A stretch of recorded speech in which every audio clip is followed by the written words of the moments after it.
जय हिंद बाबू। अजय सर के YouTube channel में आपका स्वागत है। आज मैं आप सबके लिए इंग्लिश ग्रामर में टेंस लेकर आया हूँ और टेंस समझने का जानने का सबसे आसान तरीका। बहुत से लड़कों को दिक्कत होती है, लेकिन आज अगर आप इसको देख लेते हैं शुरू से लेकर अंत तक, आपको टेंस बनाने में दिक्कत नहीं होगी। तो देखिए, टेंस है।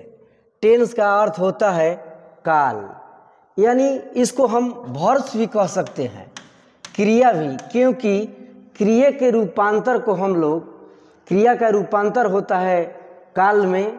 ये एक तरह से टाइम भी है। तो सबसे पहले हम टेंस के बारे में समझेंगे कि आखिरकार टेंस है क्या।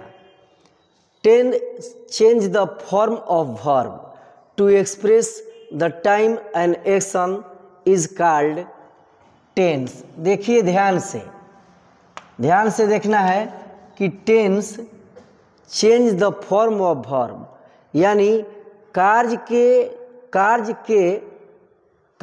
को समय के अनुसार वर्ब यानी क्रिया के रूप में जो परिवर्तन होता है उसे टेंस कहते हैं।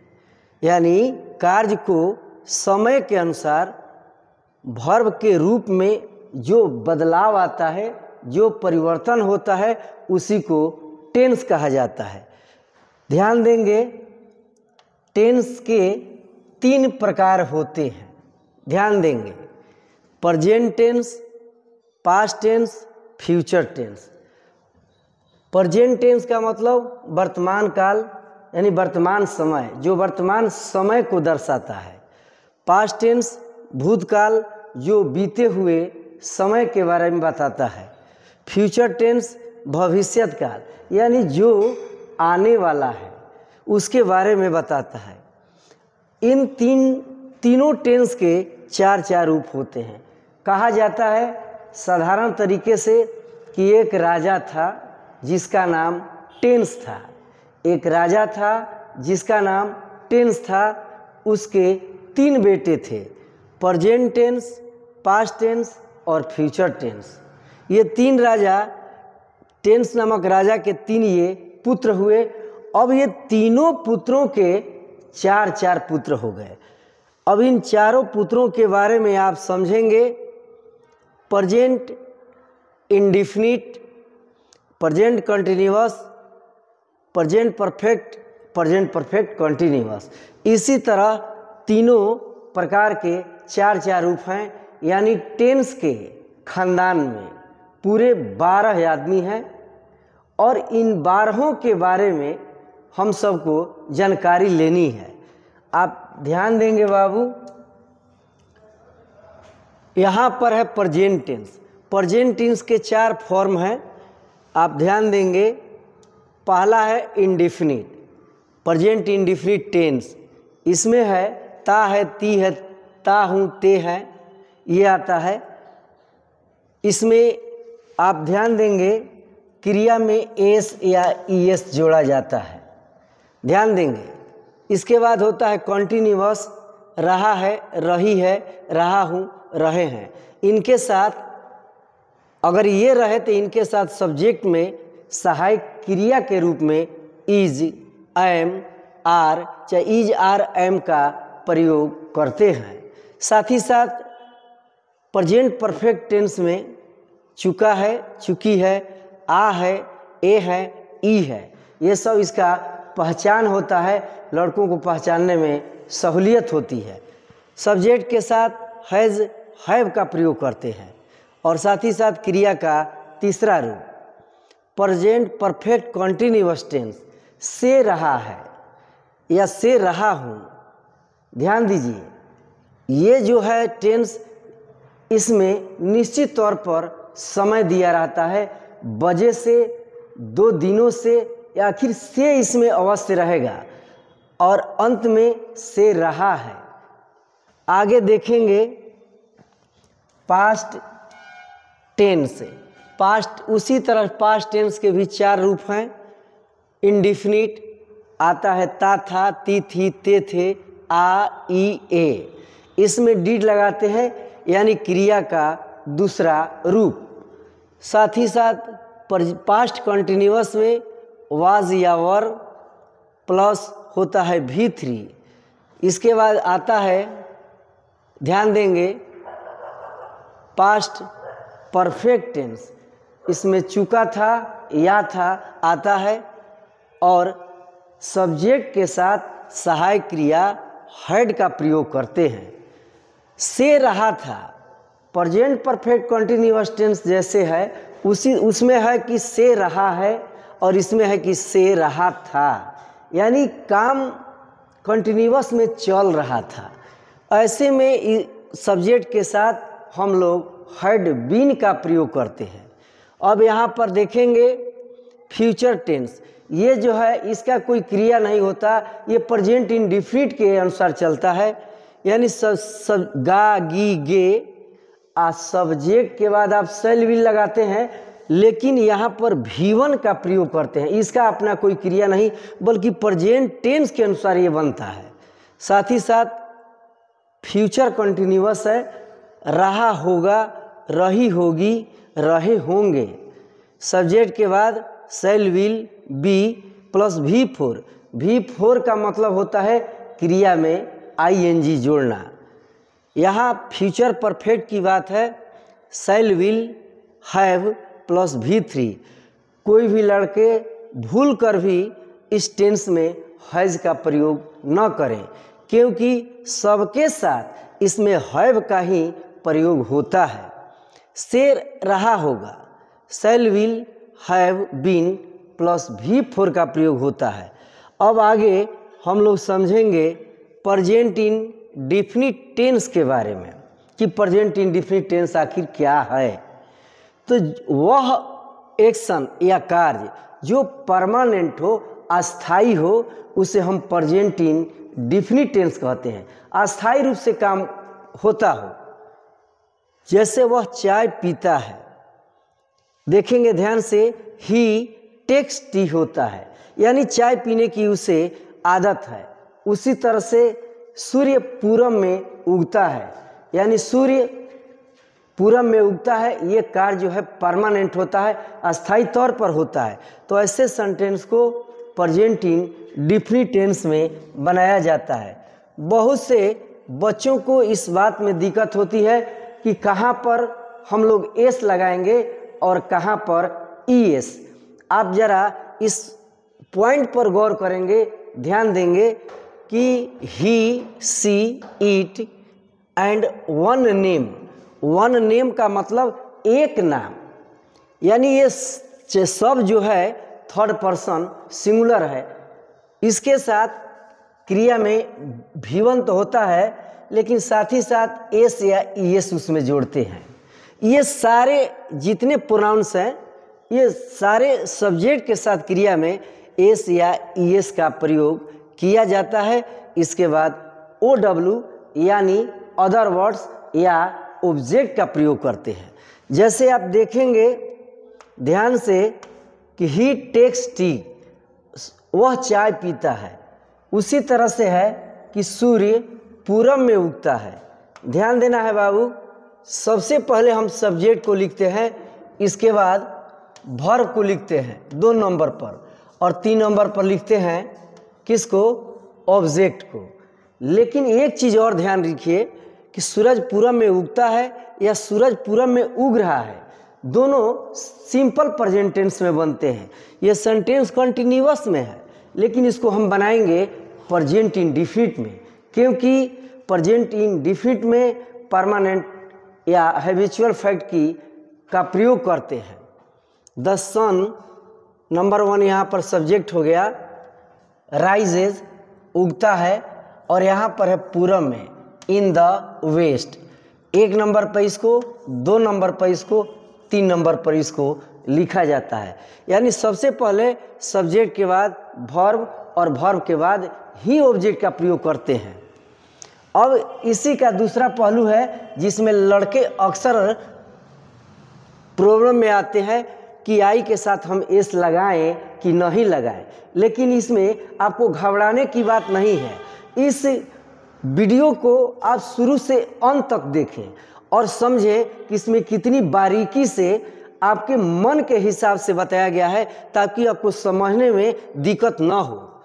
आई, we, you and more than one name. I, you और इसके साथ ही साथ एक होता है they and more than one name, माने एक से अधिक नाम। जैसे एक से अधिक नाम, राम एंड श्याम, सीता एंड गीता, ये दो नाम हो गए, तो वहाँ पर भी1 का प्रयोग होगा।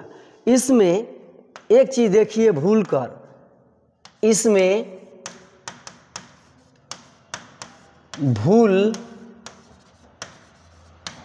कर भी एस या ईएस न लगाएं, यानी इतने प्रोनाउंस के साथ सारा चीज़ आपको एक जगह मटेरियल मिल गया है कि इसके साथ हमें कभी भी प्रेजेंट इंडेफिनिट में एस या ईएस का प्रयोग नहीं होता है।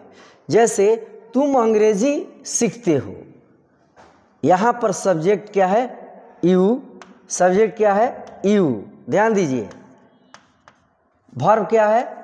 सीखना। और अंग्रेजी क्या है?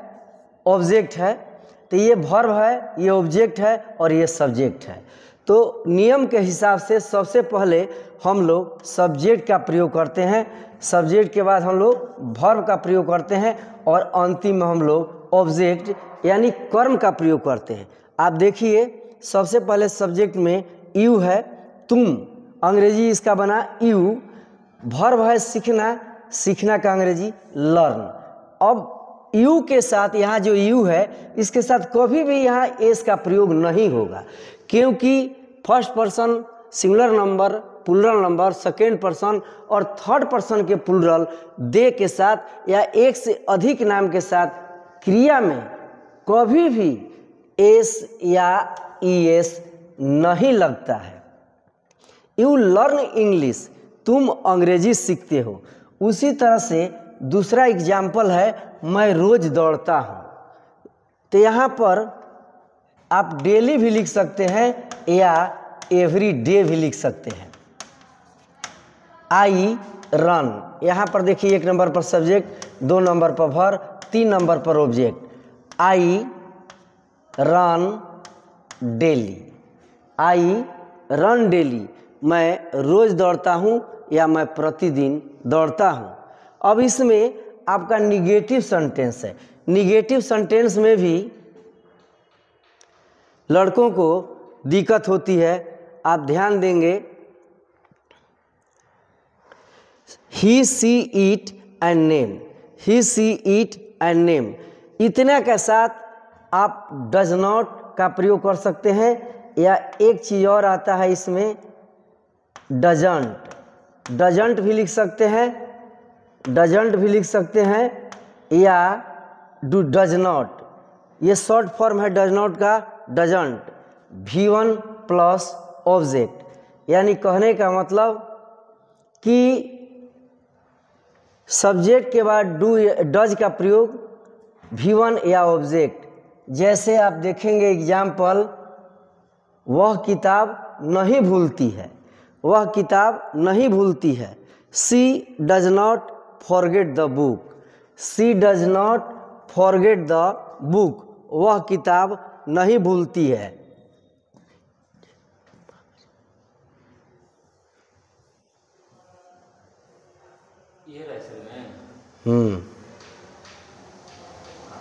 अब देखिए ध्यान से, यहाँ पर निगेटिव सेंटेंस में ही I, we, you, they, noun and noun. Noun and noun का मतलब, जैसे यहाँ पर राम नाउन हो गया, बीच में एंड से ये जुड़ गया, और यहाँ भी नाउन हो गया, यानी एक से अधिक।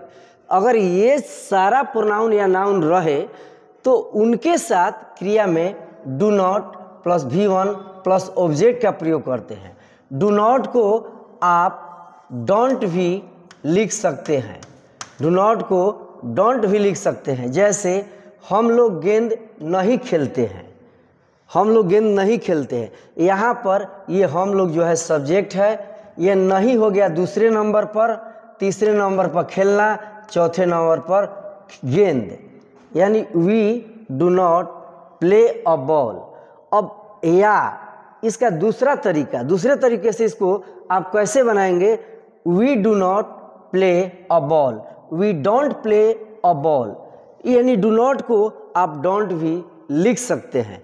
आगे देखेंगे इंट्रोगेटिव सेंटेंस। इंट्रोगेटिव सेंटेंस यानी कहने का मतलब यह है कि इंट्रोगेटिव का मतलब तो होता है प्रश्नवाचक वाक्य, यानी ही सी इट नेम के साथ ये अगर ये इतना रहेगा नाम में, यानी सीता, गीता, रीता जो भी है, सरिता, तो उसके साथ सबसे पहले आप डज लिखेंगे, इसके बाद सब्जेक्ट, वर्ब, ऑब्जेक्ट और लास्ट में क्वेश्चन मार्क। यदि इंट्रोगेटिव सेंटेंस में आप प्रश्नवाचक चिन्ह छोड़ देते हैं तो आपका गलत हो जाता है। प्रश्नवाचक चिन्ह का उतना ही महत्व है जितना सब्जी में नमक का। क्या वह गीत गाती है, यहाँ पर क्या जो हो गया, तो क्या क्यों, क्या अगर पहले लगा रहे तो वैसे सेंटेंस को हम प्रश्नवाचक सेंटेंस मानते हैं। जैसे does she sing a song, last में यहाँ आपका क्वेश्चन मार्क है। वैसे ही आप ध्यान देंगे आई, वी, यू, दे और प्लूरल नाउन। प्लूरल नाउन का मतलब एक से अधिक, बहुवचन। एग्जाम्पल के तौर पर बॉयज़ लड़के, काउज गाय, गर्ल्स लड़कियां, ये सब प्लूरल नाउन्स हैं। क्या तुम विद्यालय जाते हो, do you go to school.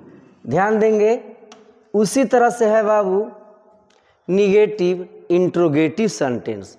Negative interrogative sentence यानी कहने का मतलब है कि he she it name, name में जैसे सीता, राम, अगर ये सब वाक्य में रहे तो आपको घबराने की बात नहीं है कि इतने के साथ आप जानते हैं कि डज का ही प्रयोग होता है, और डज के बाद सब्जेक्ट के बाद नॉट, इसके बाद V1 ऑब्जेक्ट और लास्ट में क्वेश्चन मार्क देते हैं।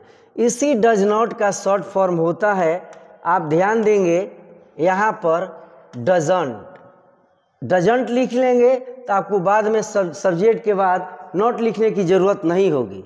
Doesn't subject V1 plus object. क्या सीता काम नहीं करती, डज सीता नॉट वर्क, या डजंट सीता वर्क। इस तरह से आपका बन जाता है। उसी तरह से ध्यान देंगे आई, वी, यू, दे या प्लूरल नाउन, अगर इतना चीज़ रहे तो उसके साथ आप डू का प्रयोग करें, डू का ही प्रयोग करेंगे, क्योंकि do plus subject not V1 plus object.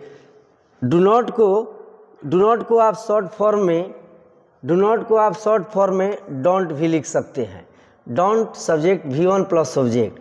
क्या वे लोग गेंद नहीं क्या वे लोग बाजार नहीं जाते हैं, do they not go to market, last में क्वेश्चन मार्क। इसी को एक तो और तरीके से, इस तरीके से बना सकते हैं कि don't they go to market. अब इसके बाद बचता है आपका एक चीज़ और है जिसको हम लोग ध्यान देंगे, कहते हैं WH वर्ड। WH वर्ड या इसको कहा जाता है क्वेश्चन वर्ड्स। ध्यान देंगे इस पर।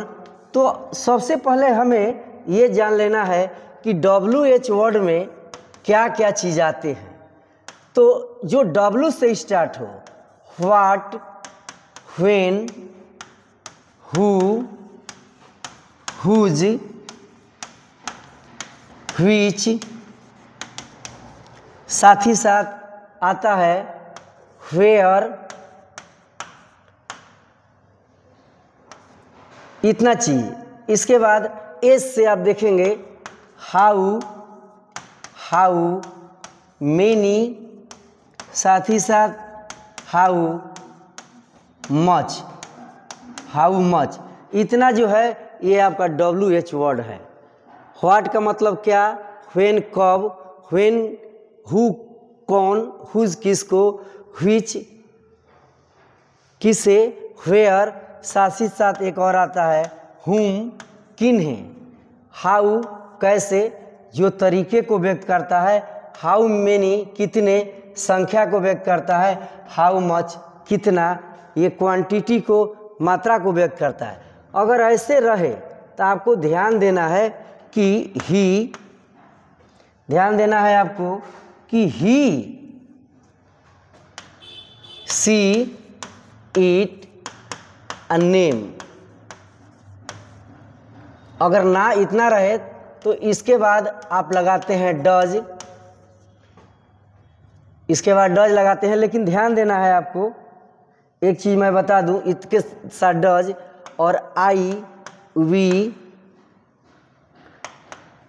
आई, वी, यू,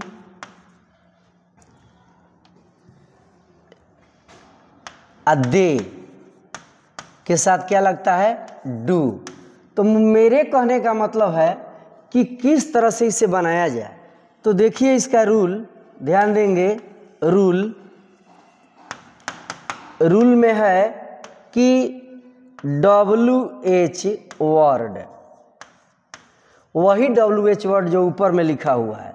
इसके बाद हो जाता है डू या डज। इसके बाद सब्जेक्ट होता है, V1 होता है ऑब्जेक्ट, और लास्ट में क्वेश्चन मार्क। ये WH वर्ड है। तो ध्यान देंगे इसमें कैसे एग्जाम्पल बनेगा। एग्जाम्पल, राधा विद्यालय